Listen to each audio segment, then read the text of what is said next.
Magandang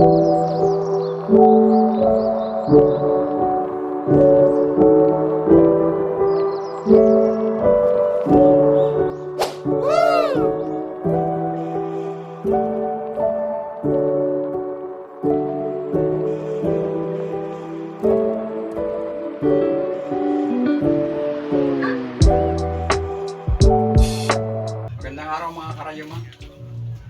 Pagpalain po tayo ng Panginoon sa araw na to. Bigyan tayo ng lakas upang magawa natin ng maayos ang ating gagawin. Tayo po ngayon ay gagawa ng cabinet at saka magre-repair po nung siding ng tiles na natanggal.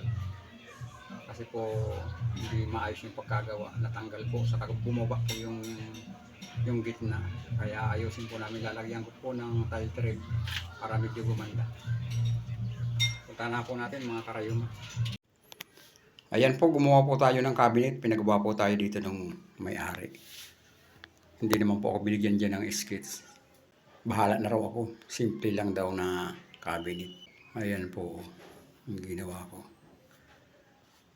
Simple lang po. Sila na po ang magpipintura niyan. Saka po pala itong siding ng tiles dito. Yang natanggal po yan. Tapos tiniktik po namin yung mortar dyan na nakasama po yung dyan, pinutol pala po yung bakal dyan. Kaya humuna, siguro po natapakan niya nung nagpipintura ng baba. Yan po nilagyan ko po yan ng bakal para tumibay-tibay, pagkatapos siniminto na lang po.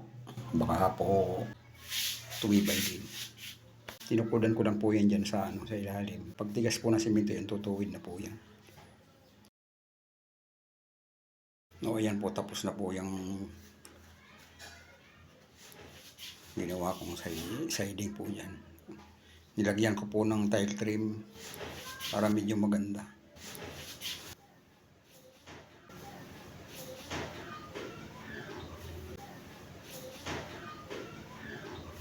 Ayan po.